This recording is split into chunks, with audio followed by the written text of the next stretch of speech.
Hello and welcome to episode 2 of the Puck Luck podcast. Here with me, I'm TJ Luckman, and with me is my friend Andy Meyer. Andy, how are you? I'm doing well. I'm a friend. I have friends.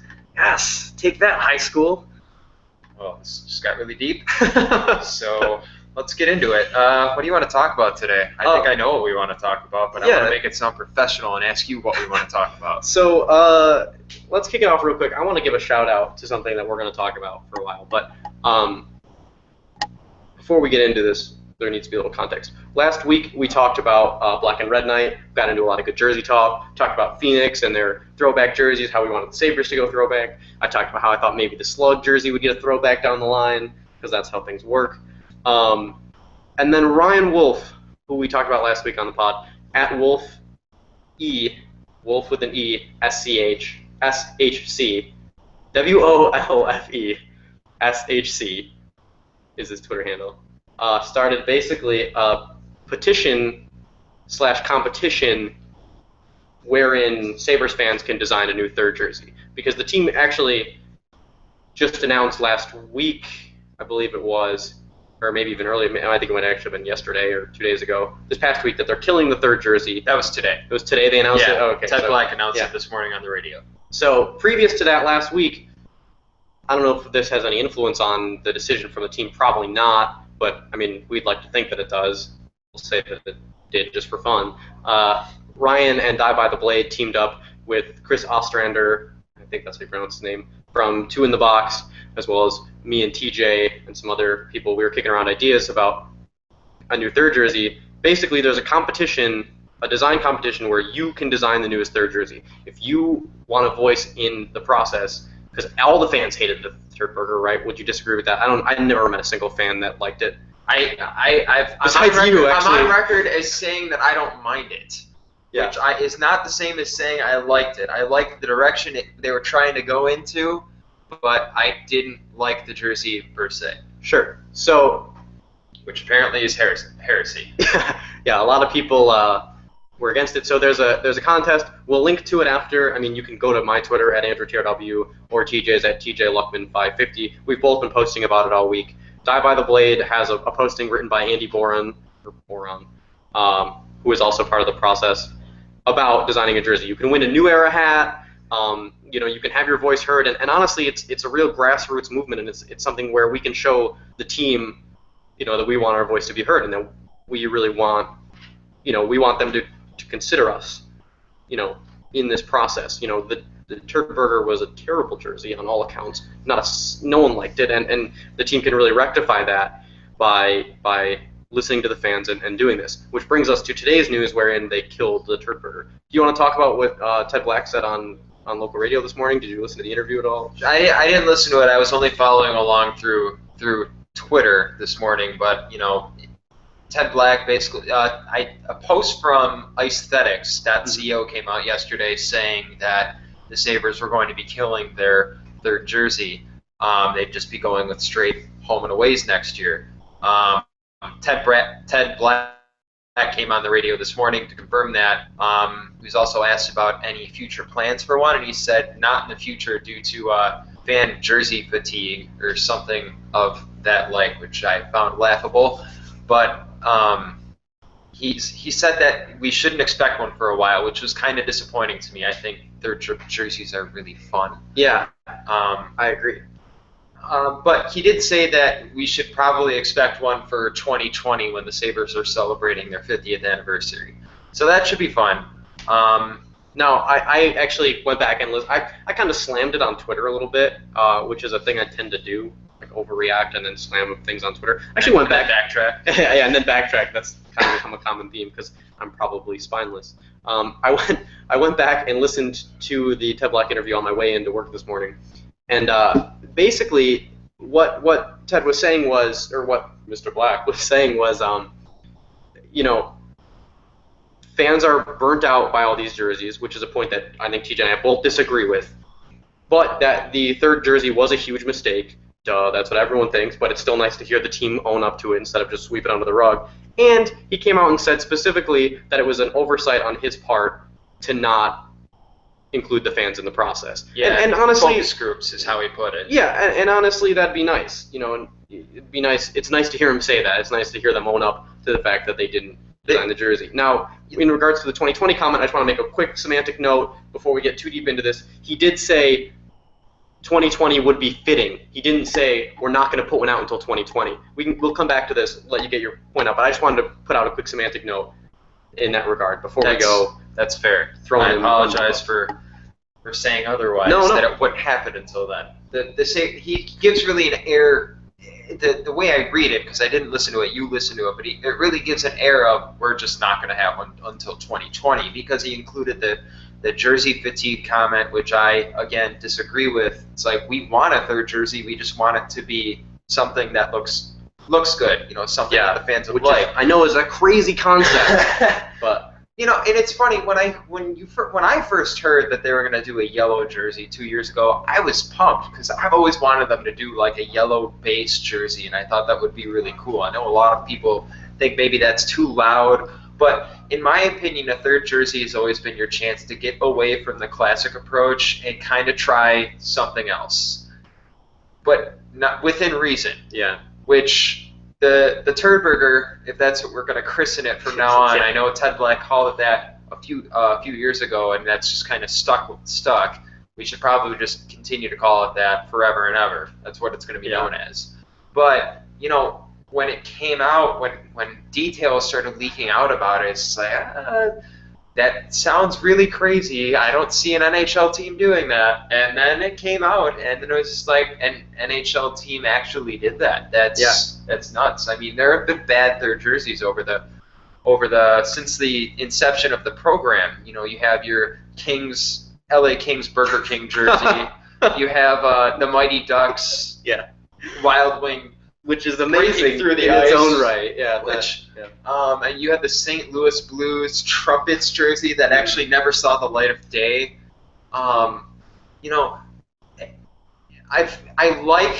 This is the only reason I like the Turd Burger jersey. It's so bad that it's on par with how bad those were. Yeah, which it'll have its place. Those jerseys are legendary for that reason. I think we can include the Turd Burger jersey as part of that. Just like the numbers, which the number thing would have been cool if they got the rest of the jersey right with the silver numbers. They're supposed to represent like edges on a blade. If you look at the numbers, that's what they were supposed to represent. And even the font was supposed to have like there's edges on it. It's supposed to represent the edge of a blade, which I thought that was a really neat concept for a third jersey. But everything else about it was just like, oh, the yellow's cool, but it doesn't go all the way around. The blue looks like a giant cape. Like it starts at the shoulders and goes on the end. Which is what my roommate Jeff said. We were talking. He was like, "Oh, what are you guys going to talk about on the podcast?" And I was like, "We're going to talk about third jerseys." And specifically the one he was like, "Oh yeah, that's a hideous jersey." He's like, "It looks like, as Jeff said, it looks like a yellow Batman or like Batman in Wolverine's color palette." Right. And that's like the best. That's like the most apt description I could think of because he's totally right. Right. And then the striping doesn't make any sense. Like you have like silver accents going along down the arms of the jersey, and you have around the collar like it's mostly blue except for like these two little triangles. Yeah. And it doesn't go all the way down to the yellow part of the jersey. It's just it's really strange how they came up with any of that concept. Yeah. I mean, we're not really breaking news here by like ripping the third jersey apart. I will say one cool thing that I liked about the third is that the captains and assistant captains patch. I don't necessarily like that it's on the shoulder, but I like the patch itself. I thought it was cool with the swords. Because my big thing with like a lot of Sabres-based stuff is that like we're the Buffalo Sabres, not the Buffalo Buffaloes. I didn't really like the goat head because there was no sabers, there was no swords in it. If I'm like thinking about the Sabres, I want there to be something sword-based involved. I understand that Buffalo, the animal, is a big part of our legacy, but then we have the Bisons, and we have the Bisons now again. But I've always been more like pro sword everything, like throw swords up everywhere you can. And you're right. They're the Buffalo Sabres. They're not the Buffalo Buffaloes. It's the only thing I hated about the black and red jerseys was that it was just a stampeding buffalo with nothing to do with the Sabres. Like they they had the B logo with the sword through it on the shoulders. But I mean, like your logo, your primary logo, had the air of we are buffaloes. Yeah. Buffalo is not even a real word. It's the plural is just buffalo. But it sounds better when you say the buffaloes. Yeah. Buffalo, Maybe. buffalo. I don't know. Buffalo. I had that professor that came up with the phrase. William Rappaport, Professor William Rappaport, he teached at UB in the computer science department. Huh. Yeah, I was a computer science major before I switched over to communication. If anybody ever wanted to know that. The very lucrative field of communication, as both TJ and I, who work in the field of communication, can attest. I mean, we make boatloads of money. Yeah, I'm just rolling in it. It's totally, kids, you should definitely abandon your accounting majors, and don't go into that lame field, computer science, where there's no jobs. Go into communication, where you'll be making money, hand over fist. Asterisk. Don't really do that unless you really want to work at it. And make no money for a long time. But anyway, so getting back into the jersey talk, I really think that this movement that Ryan really spearheaded is such a cool idea, and it's awesome to see that something that we mentioned in passing last week has kind of taken legs and become organic, and it really speaks to the nature of partially like why I wanted to start a podcast with you, just to get more content in the blogosphere, right, or in the content sphere, and B, like, it speaks to the power that we can all have. So if we can really get this thing up and running, it'd be pretty cool. Now, as far as President Black's comments about Mr. President, as far as Ted Black's comments about the jersey timeline goes, I was talking to David Cervi. I don't know if it's Cervi or Curvy. That's the problem with not knowing any of these people in real life. At David J. Cervi, Cervi. He's an awesome Sabres follow. Also, he works for Delta Sonic, and he's like the mastermind behind Salty, who's the most hilarious little animated character. I only just recently started following him like 2 months ago, and I really enjoyed following him. Yeah, I can count on him chiming in with great stuff pretty much every time I post something. Especially since he works in the field too, of kind of the brand. Yeah, and design as well. Sure. Yeah. Because he does graphic design for Delta Sonic. We were talking, and he brought up a good point. The third jersey cycle tends to be every 2 to 3 years. So I kind of thought in my head, okay, well here's probably the perfect third jersey cycle then. They're not going to pull one out next year. That makes sense. Fine.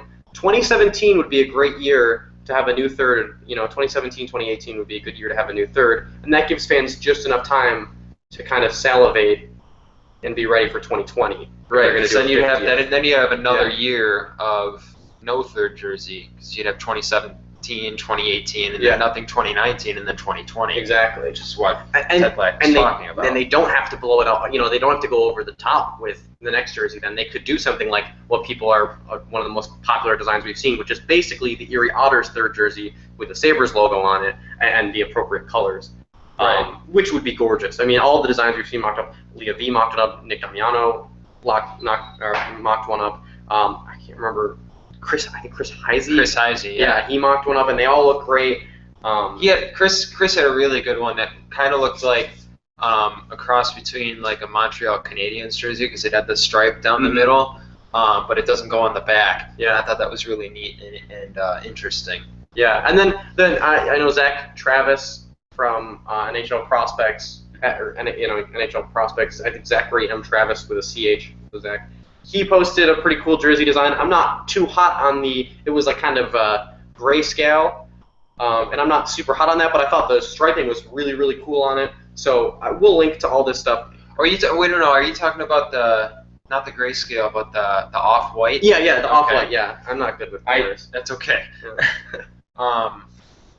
No, and again, it's a really good talking point, and unfortunately with stuff like that, the Sabres have to be careful because they can't copy those designs unless they want to include the artist in on the monetary portion of it and giving them the rights to it and everything.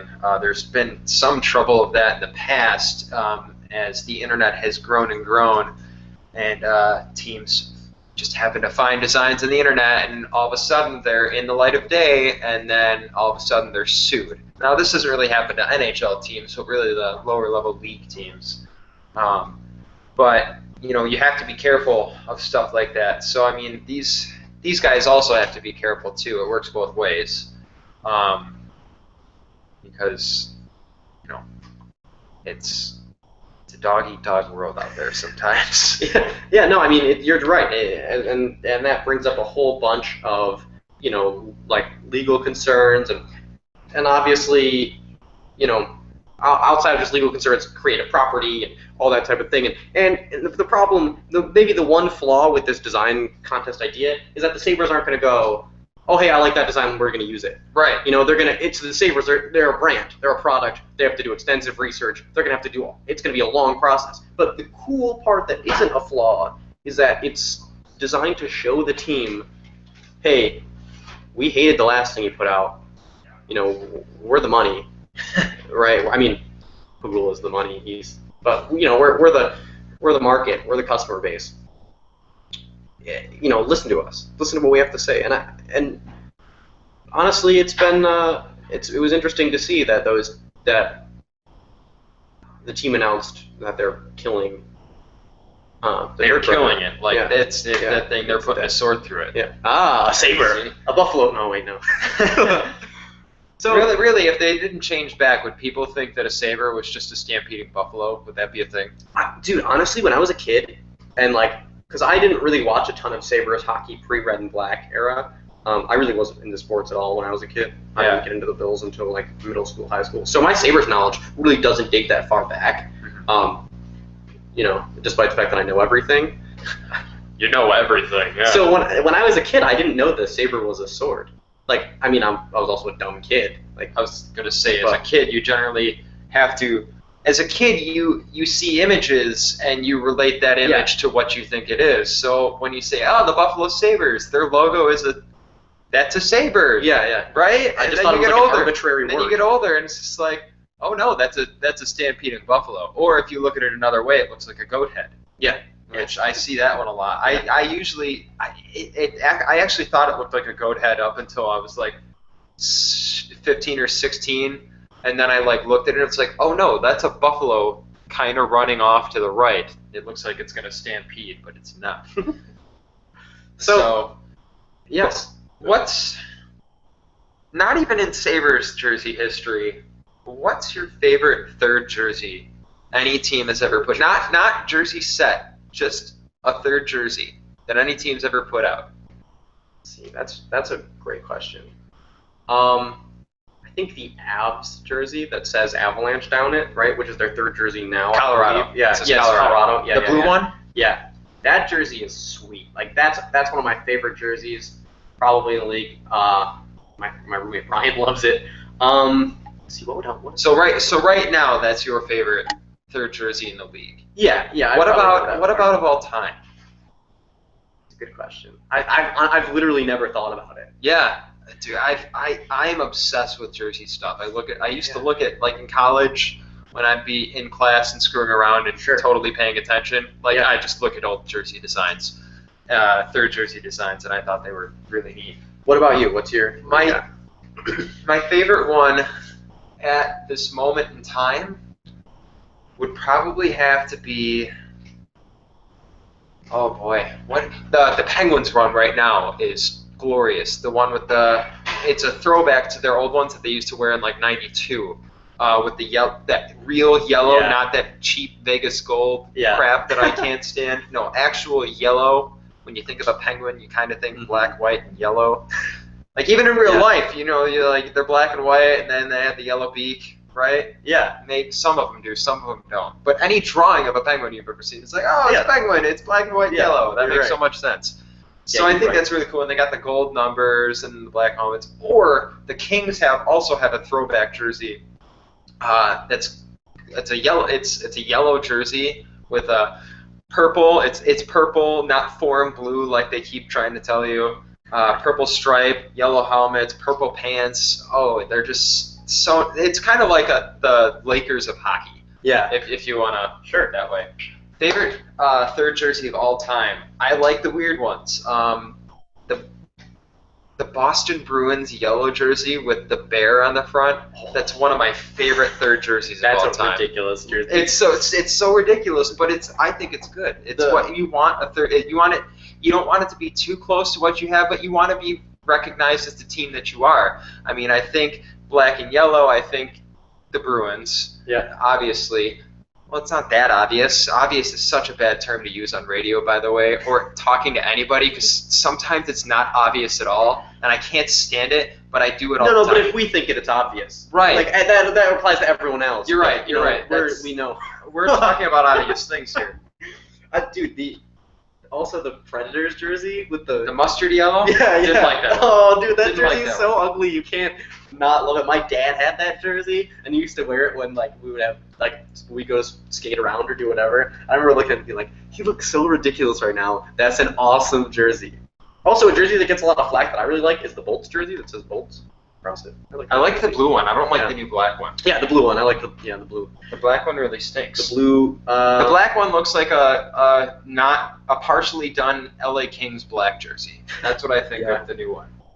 Dude, how do you feel about the old Islanders logo, the fisherman logo?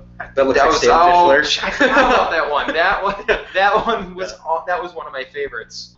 What was it? '96. I think that's the first time I saw the Sabres play the Islanders, and they had those jerseys. I was like, oh, that's really cool. And you play the NHL game, and it's like, oh, that jersey's really cool. And then they were like, no, we don't want that. Everybody hates it. It's like, I don't hate it. I'm like 6. That's awesome. Sweet. Yeah. It's a thing. Yeah, no, it's another thing. The Bruins jersey, I was like 9 when that came out, so that was really awesome to me. The Sabres red jersey with the butter knife swords. That's.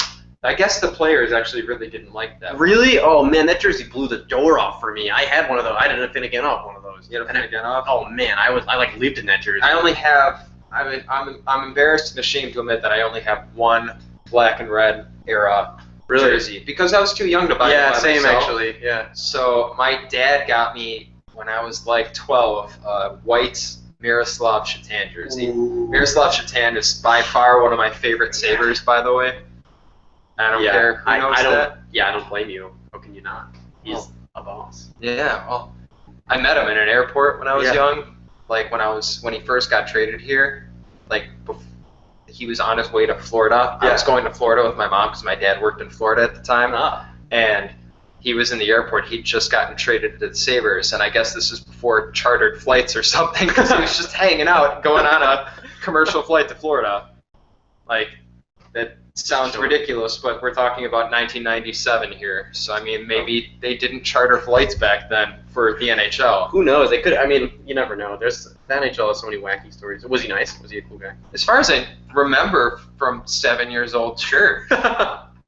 Like, I just remember him being like, hey, I'm embarrassed. And I'm not using his accent because I wouldn't be able to nail it at all. But I mean, like, I was just traded from the Oilers and going down and meet Buffalo in Florida for my first game. Dude, that's like, awesome. Oh, that's so cool. And the only reason he came up to me is because I was playing youth hockey at the time. Yeah. And I must have had a jacket or something on from it. Yeah. And he must have seen, because it was the Buffalo Hornets, and it's a picture of a hornet, like, I remember that. I played against the Hornets. Oh yeah? Who'd you play for? The North Buffalo Thundercats. Oh boy. Yeah. I remember North Buffalo. Great organization. Are they even in existence anymore? They merged with the Bisons, with the Buffalo Bisons. Okay. So I guess the rink is really nice now, but now we're getting into inside baseball of local youth hockey. So, yeah, Miro Shatan was like my only black. Wow, it was a white, black, and red jersey. That's awesome. So everything else has been since they switched colors. So cool. Anything else with the jersey stuff that we want to touch base on? I like the Blues jersey too. The Blues third jersey with the. It's got the circle. It was the first one of really that started the circle logo trend, and it's got the arch going over the blue knights, the music note. So I thought that was cool. Yeah. But no, I'm set on jersey stuff now. I'm really proud of everything that's kind of come to pass on Twitter over the past week of all this jersey stuff. I think it's really neat. Yeah, maybe that's what caused jersey fatigue. All this talking about it over the past week. Yeah. Yeah. The final note with jersey fatigue is, I mean, I know that it's PR and he's got to put a spin on it, which is understandable, and no one's going to expect otherwise. And if you do, then you're kidding yourself about how sports work. or you just have like a really idyllic view. But I mean, jersey fatigue that's kind of a groaner. Other than that, I really don't have much issue with what Ted Black said earlier today. Contrary to what I posted on Twitter earlier, I actually deleted my tweet about some of the stuff. So I do think they're leaving money on the table if they don't have a new jersey by 2020, and that's a terrible business. You never want to leave money on the table, especially in a market like this where people actually bought the Turd Burger jersey, like the TJ. But there's other people that bought it too, and maybe not ironically, or not ironically, but for the reasons that you did. But I will say mine was fairly ironic, yeah. I will say, I guess with one final note with the jersey, forget hipster, that I think it would be a terrible idea to not put out a jersey before 2020. I just think they're leaving a lot of money on the table. I mean, if you build it, though, they will come. And like you said before, it might not be until 2020 that we don't have one. We could have one. We could have one before. Just the way he said it, or the way I read it, it just sounded like we're probably just not going to bother until 2020. Yeah. So. He kind of, the way it came across in the interview, he kind of just dropped it in passing. So interpret it how you will. So last week, I got pretty up in arms over the media's treatment of Arizona's tank versus our tank. Remember that? And I do. I remember having this conversation. Yeah, because the media was kind of applauding them, and no one's really applauded the Sabres too much besides a few guys. Now we have a new thing to talk about. The Sabres played the Leafs the other night. Can we talk about the Leafs tank? Or I'm going to put it in quotes, tank? Like the Leafs tanking? Because I saw so many tweets and stuff from, I follow all the Pension Plan Puppet guys who are great follows, even though they're Leafs. There's a lot of really good Leafs follows, including at MLSE. Oh, yeah. Hope Smoke is really good. Mm-hmm. Just lots of good Toronto guys. Pension Plan Puppets. Yeah. It's their, I think that's their SB Nation blog. Yeah. That's really good. There's a lot of crappy SB Nation blogs in my opinion. But that's a different topic for another day. But the MLSE, Pension Plan Puppets does a really nice job with that. I don't have issue with many SB Nation blogs, for the record. I'm putting it out there. I hate you guys. No, I'm just kidding. Especially Die by the Blade. I think Die by the Blade's fine. Awesome. So, anyways. That's why I said only some, not all of them. Yeah. Can if your team went through the trade deadline and still had Phil Kessel on it, what kind of a tank is that? Phil Kessel, Joffrey Lupul, Dion Phaneuf. Not to mention that they're 16 points ahead of the Sabres now. Yeah. I'm just saying you guys have a fairly sizable lead that you're not going to catch us in this, or we're not going to catch you, or however you're looking at it. I'm sorry.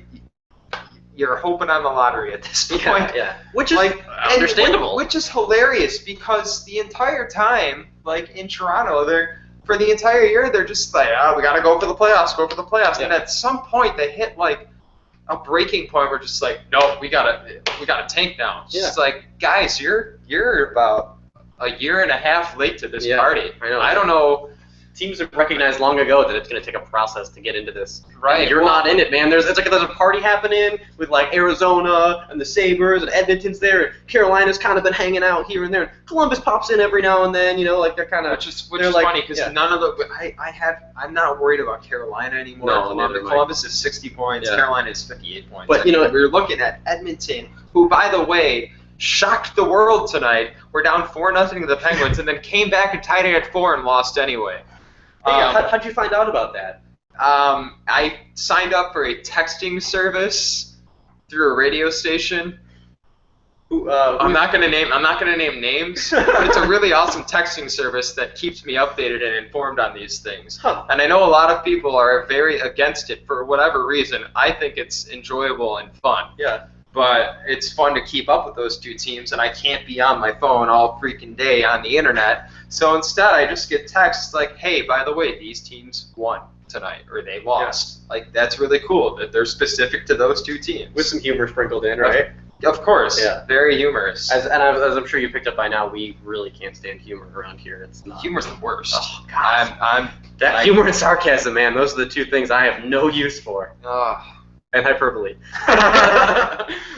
Which we just used all three of those right there. Awesome. Anyways, so Yeah, it's like you got this party going on, and like all these teams are canoodling, and then like the Leafs show up, and they didn't bring any beer, and they didn't bring anything else, and they're not, like they're trying to like jack the aux cable and like play terrible music, and it's like you're not wanted here. We don't want you at our tank party. You didn't do the proper planning. We've been planning this party for months, and you didn't do anything to plan it, and now And you're just gonna show up. asked for your help, and you were just like, eh. You weren't even Maybe I'll invited show- on yeah, the Facebook right. event. Like they weren't even included. Right, they You know? found out from some other team, like, through 5 other sources, and were like, oh, I should go, even though I'm totally not invited to this. Even Philly was invited, and they blew us off. But at least they were invited. Right, You know? like, if Philly wanted to come back down, I'd be like, I really don't like you, but I guess I did invite you, and I didn't exactly rescind the invitation. You just kind of blew us off. But now that we've got a whole social clique involved with this, I mean, really, our buds down here are Edmonton and Arizona. Yeah, that's. I mean, But- I just thought it was so laughable. Like the picture of the two guys that put the Sabres logo over their Leafs logo. It's like, That oh, was- we're going to the game. Honestly, that was hilarious. Oh, it's hilarious. It's hilarious, but it's also laughable at the same time Oh, because it's totally. like you don't have a dog in this fight or in this race, a horse in this race. You played yourself out of this race like so long ago, and now it's just like, oh crap, we have like 20 games to go. Yeah, we're taking. We're not going to win another game. It's just like I don't think we are either, guys. Yeah. We've been at this for quite some time. This is kind of our thing. Yeah. Don't take this away from us. Take a step back from the tank. Right. Don't even. It's like Spinal Tap. Don't talk about the tank.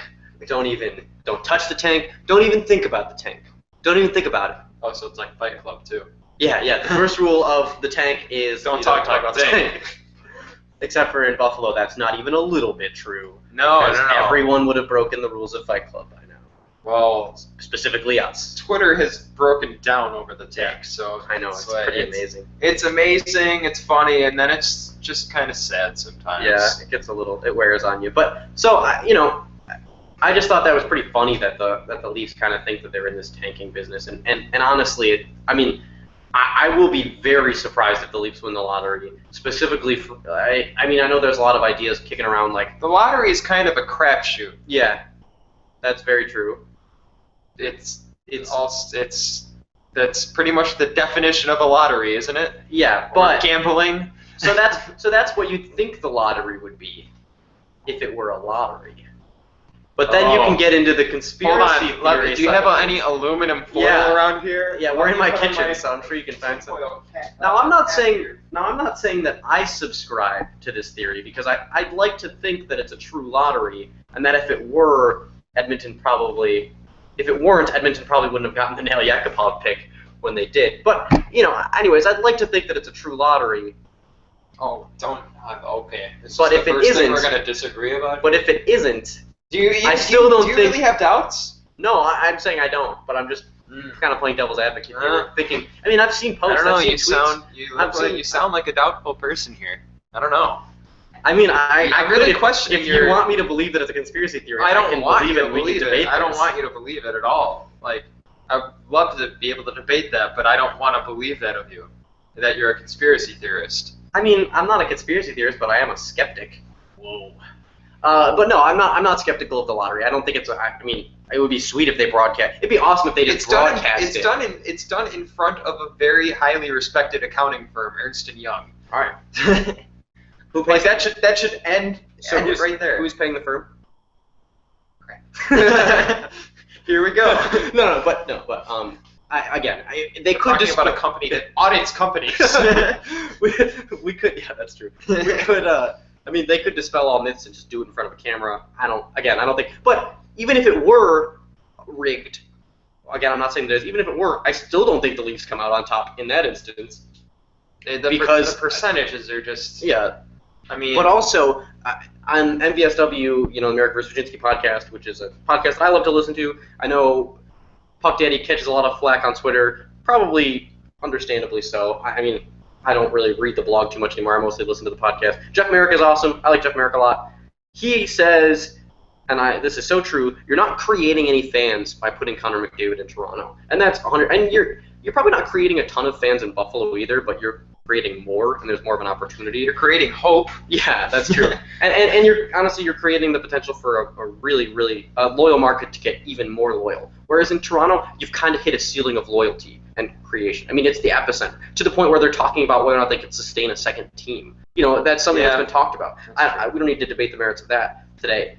But you're not really creating any fans by putting McDavid there. So even if it was rigged, which again, I'll just come out and say I don't think it is, but even if it was, I don't think Toronto ends up winning. I think you see Arizona or probably not Buffalo, but Arizona or Carolina, one of the non-traditional markets winning it. Or a team that's just not even close to the bottom, just to be like, hey, this is why you shouldn't tank. But if it's not Buffalo doesn't win the lottery, which, I mean, it's highly likely that they don't win the lottery. Yeah, sure. However unfortunate that sounds, yep. I think it's fine. I mean, as long as we get that Jack Eichel guarantee, sure. Whatever. I mean, we've all been. I've spent the whole season preparing myself for Jack Eichel. And right. Surprised, that's what you should be doing. Being optimistic for Connor McDavid. Right.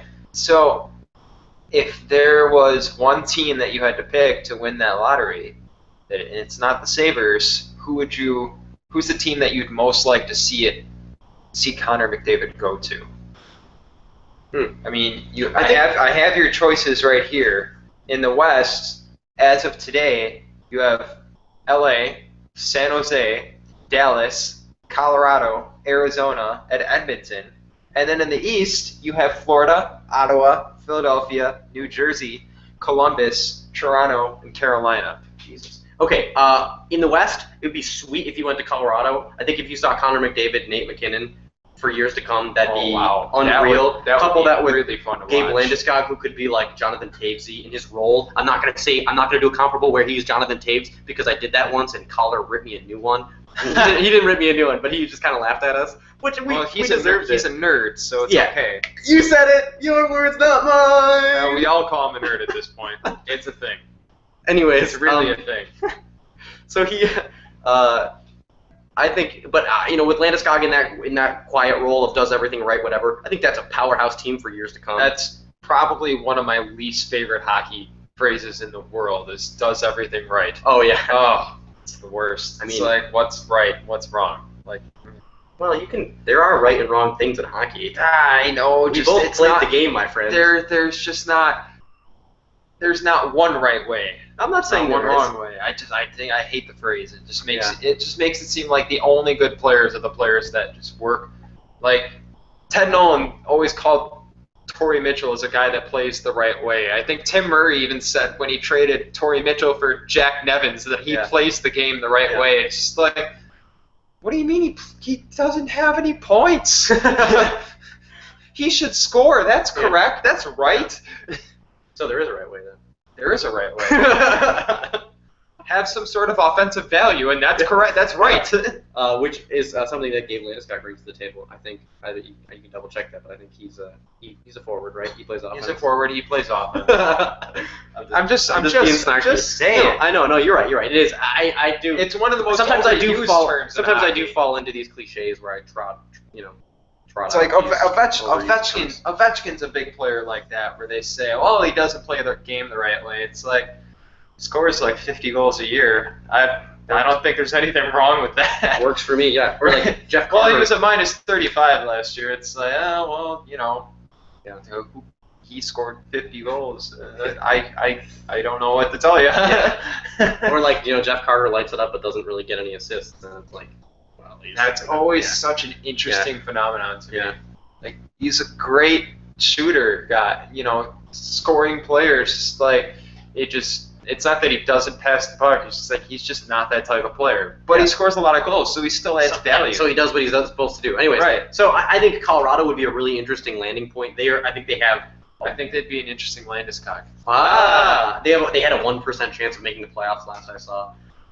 San Jose would be cool. They don't need him. A lot of these, Colorado doesn't need him either. I think teams that going to San Jose would be like the equivalent in the NFL of either going from Peyton Manning to Andrew Luck or Brett Favre to Aaron Rodgers. Yeah, it's like going from Joe Thornton to Connor McDavid. That's not fair at all. With Logan Couture, Joe Pavelski, Matt Nieto. I mean, Nieto's not like an not unreal player. Yeah, but still. Patrick Marleau. But Yeah. I mean, it's Thornton Tomas Hertl if he turns his life around. Yeah.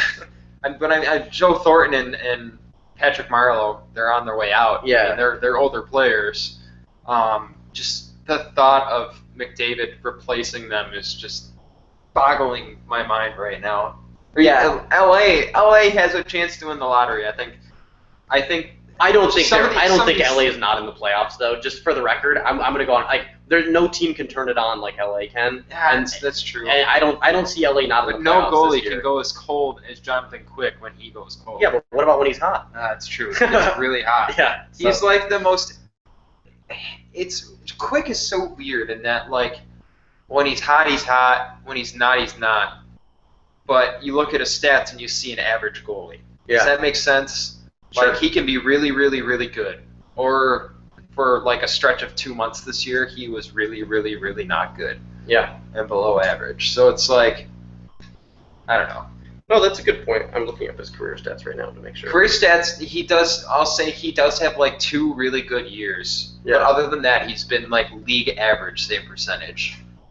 But saying anything about that to a Kings fan, it's just like, well, he has 2 cups. And it's just like, okay, tell me about Dominic Hasek then. Yeah. He didn't get any cups with the Sabres, and I still view him to be the best goalie of all time. I might be a little bit biased there.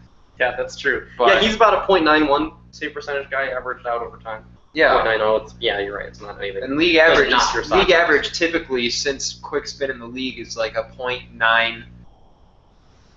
If you go to hockeyreference.com, it's typically gone up from like .909, .900 since the lockout, and then since Quick's been in the league, it's been like a .91. Yeah. Like, he's the definition of statistically average. But so the Kings, I don't see them being in the McDavid lottery when it comes. If they are, that's just unfair, and I will probably not watch hockey next year. I mean, if I had to pick a team that they catch here, they either have their wild cards. You have Minnesota and Winnipeg. Minnesota's on a tear. Like, ever since they got Devin Dubnyk, they've somehow found fifth gear. Like, Vanek's scoring on the third line. I'm looking at these teams. You have Minnesota, Winnipeg, and Calgary. Like, I don't like Winnipeg as a team, but I'd like to finally see them make the playoffs. You know, it'd be fun to watch Myers and Stafford in the playoffs too. Sure. You know, I won't be that guy who wants them to do poorly on other teams. Oh, that's stupid. Also, Myers has been lighting it up recently. Yeah. He got injured tonight, I guess, but he's been lighting it up recently. Yeah. Who's he been playing with? Enstrom, is that his partner? Yeah, who's a highly offensive defenseman. I think the other one he was playing with was he's on a power play with Dustin Byfuglien. Yeah. So, I mean, a novel concept. I know that if you put good players around another player, that he's probably going to look pretty good too. And I'd like to see him level out over time. Sure, and he probably will. I mean, that's history of sport told. Yeah. I mean, like I said, when he first got traded, and in like the first 3 games he had whatever. And everyone was like, I'm sure Twitter went nuts. Yeah, I was like, oh yes, it's a great idea to judge Tyler Myers based on a small sample size. That worked out really well the last time we did that. Oh yeah, right? Small sample size. Look at you coming up with these terms, you nerd. Bang that! Oh. Put your nerdy guns away. I've become everything I hate. You either die the hero or live long enough to see yourself become the villain. Something like that. You nerd. Only a nerd would think of that one. Oh.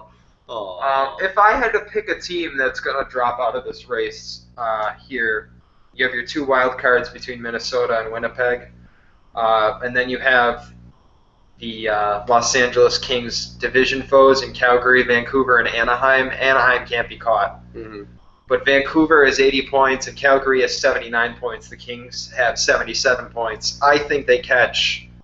I think they're going to catch Calgary. I don't think Calgary has somehow beaten the odds. Yeah, they're this year's Colorado. Yeah, 100%.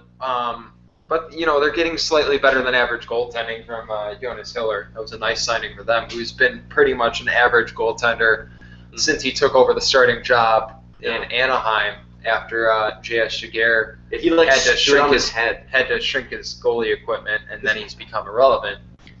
He stood on his head when he first busted in. Oh, I remember. I remember. He played a playoff series or something like that. I remember he played a playoff series. It's like, all right, well, sorry, JS. Yeah, this guy's good. Right. Turns out. But I mean, I'm looking at teams here, and it's like Calgary. I think they catch, and I think at the end of the day, I think San Jose finally pulls their heads out of their collective asses and they catch Vancouver. Like, sorry, Ryan Miller. Yeah. I points? I think San Jose, they can be so good when they want to be, which isn't the playoffs. Which is so disappointing because I think Todd McClellan's a really good coach, and if San Jose fires him and the Sabres fire Ted Nolan, get a Brinks truck ready, send it to wherever he lives outside of San Jose or during the summer, and just put it outside of Todd McClellan's house. Do the same for Mike Babcock, who still hasn't signed a contract with Detroit too. Yeah, but I mean, but we're probably not going to get one of those big time coaches. I don't think they're ready for that. I mean, the worst kept secret in hockey supposedly is that the Sabres are going to get Luke Richardson to be their coach. From the B-Sens, right? From the B-Sens. Yeah. Who I bet has a high opinion of Mikhail Grigorenko scoring 4 points against his team in 3 games. I'm just saying. I looked that up the other day because I was bored. What, bored?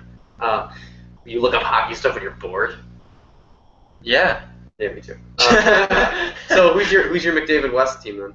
My McDavid West team, my sinking gut feeling says Arizona. Oh yeah, realistically, like if I can put the tinfoil hat and everything on, like Edmonton's going to finish ahead of Arizona. Arizona's going to be second last, and they'll win the lottery. Yeah, I can get on board with that. And the Sabres are big. I mean, yeah, realistically, I would pick Arizona as but I just thought it'd be cool. It'd be cool to see McDavid in Colorado. They don't need him. The one that I would most like to see him with is Dallas. Yeah, that was my other thought too. Ty Seguin and yeah. I'm so over. It's 2015. I am so over hating Dallas at this point. Me too. It was 15 years ago, 16 years ago maybe. It's going to be 16 years in June. I'm so over Brett Hull. Brett Hull is he still sucks. Whatever. Yeah, who cares? But I mean, Dallas has Lindy, who I like. Yeah, everyone loves Lindy. I mean, not everybody. There's a few people. That's true. But I mean, they have Tyler. They have Tyler Sagan, who's one of the most fun. Imagine a 1-2 punch of Sagan McDavid. Oh my god. And Jamie Benn's in there too. Oh, that's not fair. And Valenchushkin as well. Yeah, and Shushkin, if he ever gets healthy, I'm sure he'll be fine. I mean, they just need defense. That team and goalie wouldn't hurt either. But true. Yeah, I love Dallas. Dallas is a really fun team. Actually, it's my roommate Josh's birthday today, and his second team was Dallas this season. He watched Dallas. He kind of rotates his second team. This year was Dallas. Who's his first team? The Bruins. Oh yeah, I know. Yeah. I just wanted that to be out there. Yeah, so go follow him at _0 the word and then _0912. It's his birthday, so don't say anything bad about the Bruins because he will be on you. Yeah, so fast. It's not even funny. I will say the dude just got back into watching hockey. He never really watched a ton of NHL action. He grew up watching collegiate hockey up in Canton, watching St. Lawrence and Clarkson. Cool. And he got back into watching hockey from living with me and Brian Sibbets, and for a dude that's been into hockey for I think 5 years now, his knowledge base is awesome. So yes, he's a Bruins fan, but he's not a dumb Bruins fan. He's pretty critical of the team, and he loves to he'll give you shit for the Sabres. NSFW. I think pretty much anybody would these days. Anybody who's not a fan. But I mean, other than that, he's a Bruins fan living in Buffalo, so I guess there's some element of respectability to that. He risks his life every day. Yeah. Although Buffalo's fan base is just so evil and horrible. City of bad neighbors. Well, this isn't the Bills. Yeah. We're not in Orchard Park. You ever notice how many Bruins fans are surprisingly in this area?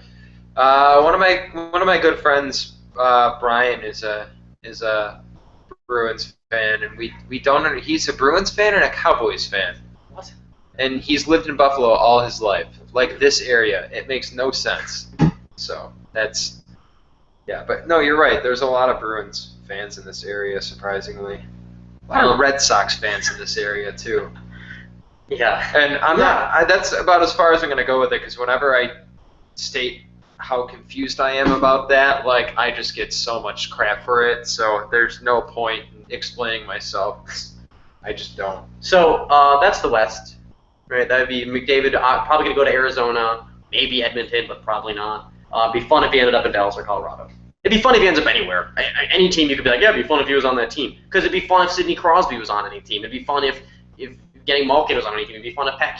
These are the type of players that would just be a blast if they were on any other team. Now let's go to the East. And I'm gonna hate myself for saying this. I think it would be really fun if Toronto won the lottery anyway. God, I'm gonna reach across the table and stab you. Think of the rivalry though. If the Sabres get Eichel, think of the Toronto-Buffalo rivalry. That would be completely it's pretty right now because both teams kind of suck, and throughout the years, either one team's been better than the other. Like the Sabres, typically since the lockout, have pretty much owned Toronto. But imagine if McDavid went to Toronto.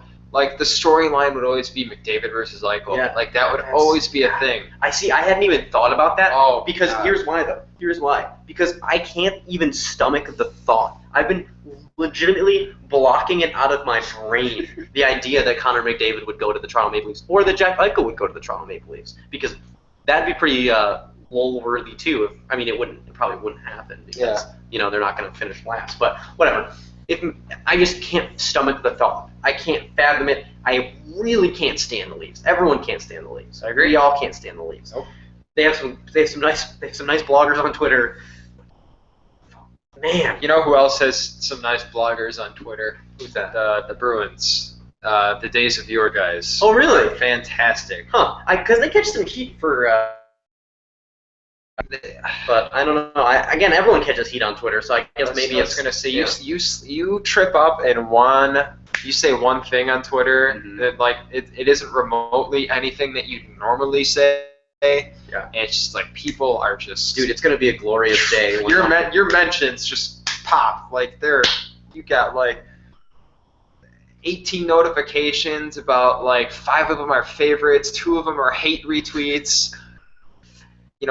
20 of them are sounds like you've done this before. Are mentions. I'm just saying I've seen it happen to people. I'm sure a lot of people. There's some Twitterers that refer to these people as outrage hobbyists, which I hate that term so much because I'm not a big fan of that term. Oh, it's the worst. It just makes it seem like nobody's opinion matters but that person. And honestly, it devalues the art of criticism. Oh, yeah. It's somebody's criticizing me. Outrage hobbyist. Yeah. Nope, it's one of the dumbest. But I guess you could also argue that trolls in general devalue the art of criticism. Anyways, this is trolls aside. Yeah, getting off back onto topic from being off topic. The Days of Your Guys are pretty good, Bruins guys. Yeah, also I like Pete Blackburn a lot. He confers with the Days of Your Guys. He works for SI now. He's a Gipper like myself. And my regular face, Steph, at my regular face, she's a Bruins fan and gives everything at a way better rate than I could even hope to. Or how. But yeah, I think in the East, besides the Sabres, Columbus would be an awesome team if you went to. Florida. Columbus. Yeah, Florida would be fun. I think Florida's in those seats. I think Florida's too high up there. Yeah. They're pushing for that's why it's a not going to lottery. make the playoffs. That's why it's a lottery. Yeah, you're right. Ottawa, we used to hate them a lot. Nope. Still hate them? Nope. No, you don't hate them. No, I do. You do still hate them? Ottawa's on this list. The teams in the East that I do not want McDavid to end up on are Ottawa. They're my most hated team. I don't like Ottawa at all. I don't find them interesting at all. They're pretty boring. Now they are, and from way back when they were really good, I didn't like them. I couldn't stomach him being on Ottawa and then making them really good and always beating the Sabres again. Yeah. Philadelphia, just like you have Claude Giroux, please just You'll be fine. Yeah, it would be cool. Like, draft a it'd be interesting. defenseman and don't overpay people like Yeah. Andrew McDonald. Or New Jersey, just no. God, that would be no. boring. Oh my God. I like you. It would be a lot like what. Have you ever wondered what Pavel Datsyuk would do if he wasn't in Detroit? Oh, like if Like points wise, because he's come out and said both me and Zetterberg would be like 40 goal scorers every year if we weren't in like Babcock's system. Oh, sure. Kind of thing. Is that what you mean? Yeah, Yeah, kind of like that. Yeah. Like, have you ever? That's how I that's think how, about that all the time. That's how I imagine Connor McDavid in New Jersey. Yeah. Like, it's just like I could be blowing doors open here, and just I can't because I'm in New Jersey, the most boring of boring hockey teams ever. I would hate if he went to Carolina. Oh, so would I. I would be. They're my other like I can't stand this team and don't want him there. But so yeah, I think Columbus is probably the best bet as far as teams that not best bet to get him. I don't think they're really that far in the running, but it'd be cool if he went there. I would have no issue with Connor McDavid. Columbus is an easy team to like until they probably beat us a bunch of times in our conference. You're right. Brian Johansson is awesome. I think it's pretty baller that he skipped training camp for contract negotiations and still lit the league up. Oh, are you trying to say that training camp is just so utterly pointless that it doesn't matter? That's not what I'm saying. That might be what you're saying. Oh, that's exactly what I'm saying. Training camp is stupid. It's only good for the players that are trying to make the roster, not the players that are already established. Yeah, that's true, but everyone's got to get the cobwebs off, I guess. I don't know. No. It's stupid. Okay. Talk about practice. Most pointless thing in sports is a pro sports. Not a game. Training camp and practice. Not a game. No, practice is needed. Can't knock practice. I'd knock practice. Talking about practice. Carolina, I think they might have a legit shot, but oh my God, that would be the worst. The worst. Oh, sorry, drag that out one more time for me. The worst. Now make it sound like you're dropping down a well. The worst. That was the worst. That's what that was. Oh, that's right. That's okay. Oh wow. So, and John Scott's down at the bottom of the well with me. Yeah, let's see. Andy, John Scott, and what else did I put down there? I put something else down there. I can't remember what it was. It was a big thing. It was like a whole thing, like a whole team or something. Oh man. Maybe it was the Turd Burger jersey. No, probably. Well, we'll have to go back and archive and listen. Thank God it's recorded somewhere. Oh yeah, we can listen to it. But obviously, ideally Buffalo. We want the Sabres to get McDavid. It's like I've been saying all along. I've been in this for Eichel with the slight chance of McDavid. Yeah, which is a great philosophy. Speaking of, real quick, I don't know if it's going to happen, but for the draft lottery, which will probably be in April, I mentioned to TJ going live from somewhere as he cuddles with Hugo. Hugs with hugs. Hi, bud. So, anyways, he wants no part of this. So it'd be cool if we went live somewhere for the draft lottery. I don't know if we'll be able to make it happen, but stay tuned. I agree. If it's a night that I can get off from various jobs, then I'm in. Yeah. I would totally go live somewhere. Who would take us live? Who knows? Yeah, we could pick a bar. We'd have to talk louder. We could go to 716, I think that the official stations have that market cornered probably. there. Let's just go live from a 7-Eleven or something. Like we're live here at the local liquor store. Sponsored by the liquor store on Transit Road. We're live from the Wegmans on Alberta. What do you mean you're kicking us out? All right. What's your Wi-Fi password? All right, we'll be live from the parking lot. Yeah. It's like when bands go to towns and they don't have anywhere to crash, they just sleep in the Walmart parking lot. Oh, is that really a thing? I think so. Yeah. I'm not a band guy. Can you enlighten us on this? I'm a band guy. Well, if you go to a town and you have nowhere to stay, I've heard that bands that used to come through Fredonia and stuff, which was rare. They actually stayed one time. A band ended up staying in my dorm room my sophomore year because my roommate was booking bands for an awesome dive bar in Fredonia. If you're ever down there, BJ's. He was booking bands. And one of the bands came through, and they were playing a show, and they didn't have anywhere to stay, so they were like, hey, man, he was like, yeah, they were like, we're probably gonna sleep in the Walmart parking lot in our van tonight, and he was like, I got a better idea, and so they came and they chilled in our dorm room, left the dorm room smelling of all sorts of substances. Are you willing to divulge who the band was? It was Only Thieves. I don't think they became really much. They could be doing stuff, but I haven't seen much from them. But that was the name of the band at the time. Sorry, Only Thieves. I have never once heard of you in my entire life. I am so sorry. Well, where were they from? I have no idea. That's a good question. That just really solidified my opinion of that. But yeah, so we'd be going live from the Walmart parking lot. Definitely. So yeah, I mean, the draft lottery is going to be really interesting. It's going to be we'll be ramping up talk. It'll be the second year in a row that we're like yeah amped for a draft lottery. Yeah, like tons of coverage. And like this is and like the Viola this is family's like going to be there. This is like, you know what would be a pristine marketing campaign for the NHL? Instead of Bill Daly pulling cards out of an envelope, which I think, or the GMs pulling cards out of their envelopes, which I think is just like, this is really boring. Like, the NHL could make a show out of this and make it like Channel 2 style, Yolanda Vega. Like, let's go, balls out for this. Like, this is Yolanda Vega. We're going to pull the lottery ball out.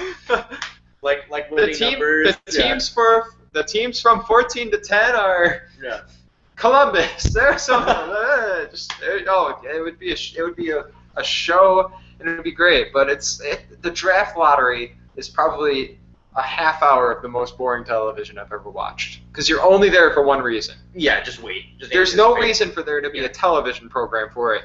No. For what they do. And like the point of like most, like when you're producing a show. Especially okay. If they're not showing any part of the lottery live. Yeah, it's that's like, we're just going to pull cards out of an envelope. So hopefully the suspense carries you through. And which last year it did.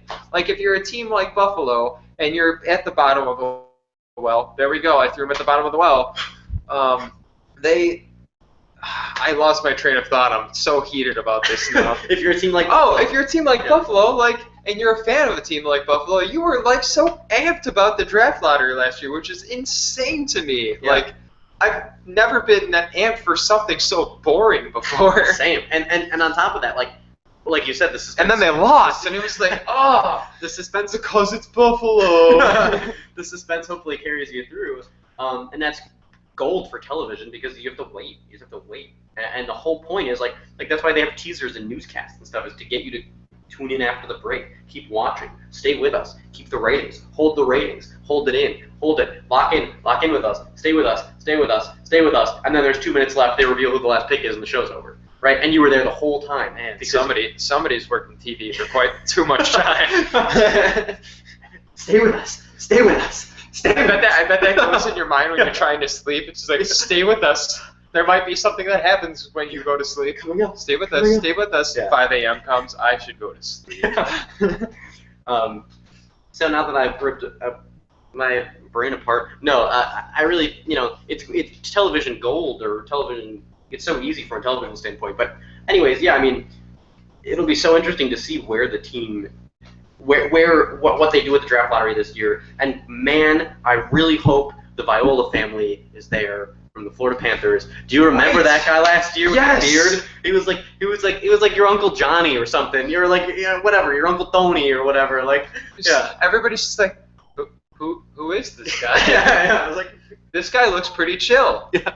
I want to hang out with Mr. Viola here. Oh. All right. So that's if for no other reason than to see the Violas or Violas or whatever, and Tim Murray. Any opportunity to see Tim Murray on television, Saber selects Sam Reinhart, walks off stage. That man is a walking TV reel. And I remember Twitter exploding with that one. Like, no respect, just like, oh my God, who cares? He announced a draft pick. To the point. Who's he really gonna thank here? Like, thanks for allowing me to pick a player. And it's funny. I guess Jeff Merrick tells this anecdote on Merrick vs. Wyshynski from time to time, wherein I guess he was talking to Tim Murray, or someone that he works with was talking to Tim Murray, and Tim Murray has come out and said, if he could, if the Sabres are picking first overall, if he could, he would walk up to the podium, point at Connor McDavid, and then walk off the podium. That would be amazing. That would be the most baller thing I had ever seen if that happened. Like, can you imagine the firestorm if he just, like, boom, like, he would go from folk hero status in Buffalo to, like, folk legend, like, the man. And not just of Buffalo. That would be like, everybody in the NHL would remember how Connor McDavid was picked. Yeah. That would be insane. Because we already love Tim Murray in Buffalo. Like, we already, even if you don't like his moves or you don't like the tank or whatever, he is very, like, people seem to really like his character. Not like his character is great. Like, no, the character that he plays as a human. Just a no-nonsense, tells you how it is. Yes. I still believe there's some level of bullshit behind it, but at the same time, just a lot of, you're a communications major, so you get this. A lot of how a person comes off is how they talk. Sure. So, and Tim Murray comes off as a guy who just he's no nonsense. He knows what he believes. He's gonna say whatever the heck he feels like. Yeah. But the thing with Tim Murray is that it all just seems so calculated when he talks. And it's just it's been over a year now that he's been GM of the Sabres, and I don't think I've missed one single interview of his yet. I try not to. Yeah. Right, exactly. He's such an interesting guy where it's like There's a level even if he develops a shtick of some sort that we start to get fed up with, yeah, it's just gonna be like, yeah, but maybe he says something different. Like with Darcy Regier, it was just like it was a broken record. We knew what it was by year. I wasn't there for the beginning of Darcy, neither was the internet really, so I can't really gauge what fan opinion of him was at the beginning. I suppose I could look at the sports opinions page on the Buffalo News. However, have you ever read those like today? No, in today's day and age, they are some of the funniest things I think I've ever seen. Really? Yes. Huh. I wish I had an example right now to bring up off the top of my head. I have nothing, but I'm just telling you, pick up a newspaper and go to the sports opinions section from the fans, and they're glorious. Think like Sabres Facebook on steroids. It's great. You thought the internet brought out some kooks. Think about like the people that would actually take the time to write something to a newspaper. Yeah, that takes some effort. Yeah. But anyways. Oh, I had a thought. Oh, it's fleeting. It's fleeting. It's flutter, flutter, flutter. Come on, come back. Nothing. That's okay. Maybe we should talk about it next week. Yeah, that's probably a good idea. Yeah, we're kind of getting close. We're kind of up against it now. A little close. We're hitting about the hour point by now. Yeah. So I think it's a good time to cut it off and say our good nights. Sure. Last time, once more, you got to go to Die by the Blade on SB Nation, diebytheblade.com. We'll post the link. Oh, real quick. TJ created a WordPress for this podcast. Right. I plan on using that to post things that we talked about in the podcast, among other things. As soon as I give you access. Yeah, of course. that'd be nice. Yeah. We're really on top of things here on the podcast. The website the WordPress account that I set up, it's called Buffalo Puck Luck, all one word, buffalopuckluck.wordpress.com. Puck Luck was already taken. That's what was Buffalo. So I figured that would be fine. Yeah. But buffalopuckluck.com is where I'm going to be posting all of the links to the podcast. And then Andrew and I hope to, kind of write our thoughts out. It'll probably be Andrew more than it will be me. But yeah. For me, it'll be a dumping ground because we cover a lot of stuff on here that you might not know about, or we've talked about referencing links and stuff like that. So I'll try to use it as a dumping ground for, hey, here's that thing I was talking about. Here's like the link to this Die by the Blade. Oh yeah. So getting back to that before we sign off, go even if you don't have minimal design skills, find a friend. Everyone's got a friend that's good at Photoshop or InDesign, or if you don't, tweet at one of us and we'll find someone for you. There's people love to do design work, and you just take a shot at it. You can even do it in Paint if it's good enough. But if they want some money for it, like, just kind of tell them it's kind of a pro bono thing and it's for a contest. Like, I'm a humongous advocate of pay your artists. Yes. But at the same time, I mean, it's just a fun contest. Yeah, that's the thing. But you got to hit it up, because the only way that we can get on board, we can get the team on board is if we keep pushing this stuff and let your voice be heard. Let's make sure that the turd burger doesn't happen again. That's our biggest thing. Let's make sure the turd burger doesn't happen again, and let's get on top of this. Chris Ostrander had a great hashtag that I love. Thirds not turds. Yeah, and that's the big talking point there. Hashtag basement waves. Hashtag thirds not turds. Get on top of it. You can follow TJ on Twitter at TJLuckman550. You can follow me on Twitter at AndrewTRW, which could be changing. I might, if this podcast keeps going, I might become, Andrew PLP or something like that. But we'll see. PLP. TJ mentioned last week that my identity is kind of TRW, and I kind of... You've just always been TRW to me. So, but at Andrew TRW, at TJLuckman550, you can find us on Facebook and stuff too. I mean, I don't know, maybe not, but... Typically, if somebody friend requests me on Facebook, I say yes, but I don't really put anything on there worth noting. Same here. So, all right. So that's it for the Puck Luck podcast. Tune in next week. Andy and I will be ready here. We'll have some takes. Yes, we will, and hopefully we can get a call in from like a Twitter user of the week or something like that. Talk to someone else, get some outside opinion. I agree. Or not, whatever. Or not. No, I think other outside voices would be nice. Yeah. All right, guys. Thanks for listening.